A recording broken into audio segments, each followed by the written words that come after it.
Salam pejalan sunyi. Iya, pejalan sunyi. Salam orang sisa-sisa.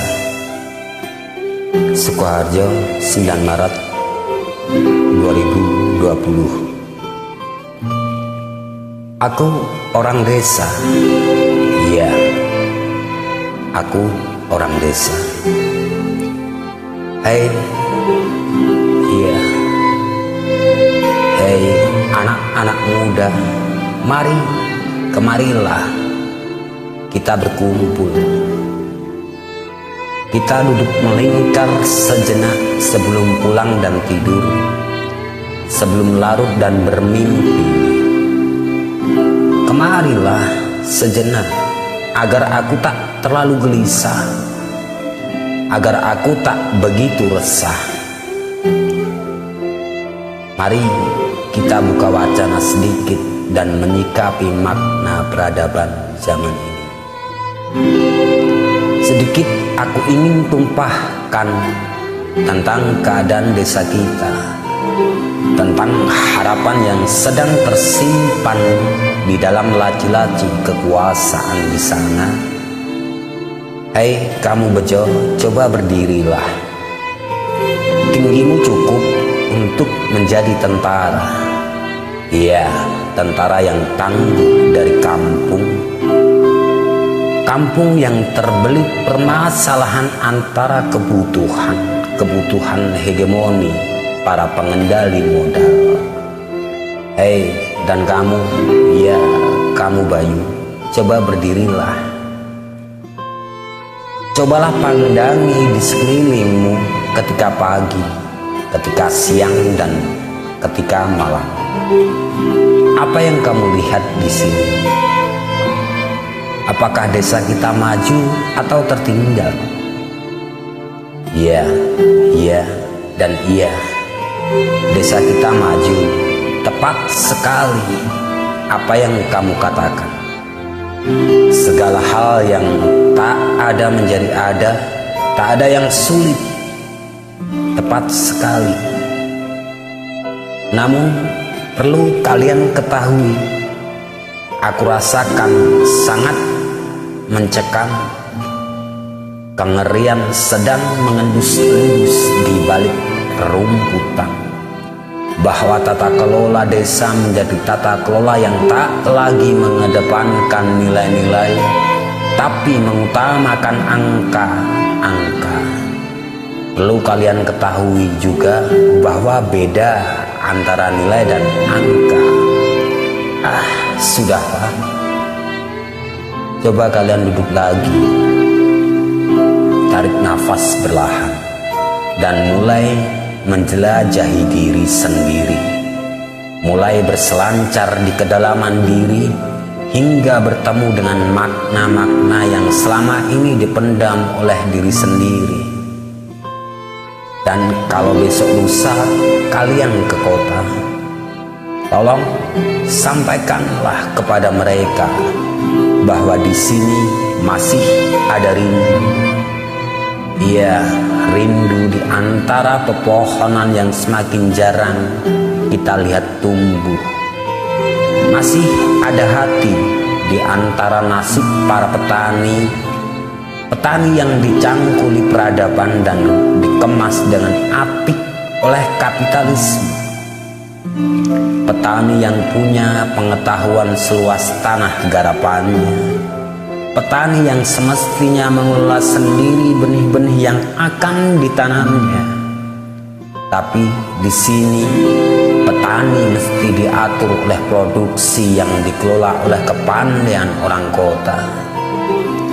Dan perlu kalian ketahui, industri menjadi hantu yang bergentayangan tak sekedar bersemayam di pohon-pohon angker, tapi bertahta di setiap kepala para cukong dan broker. Karena demi pesta gemerlap, hutan mesti dirubah menjadi taman. Karena demi mengongkosi kekayaan segelintir orang, sawah dan ladang mesti berubah fungsinya.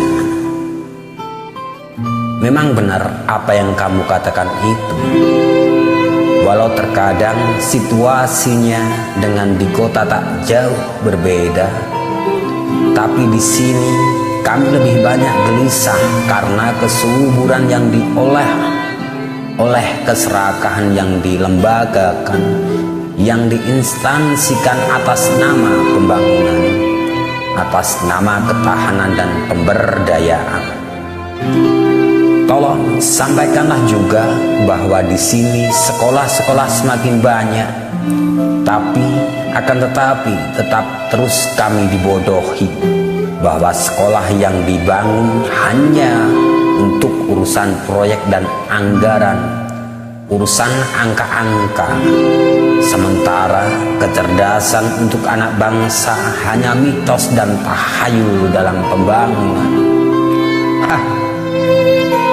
Kalian jangan mentertawakan.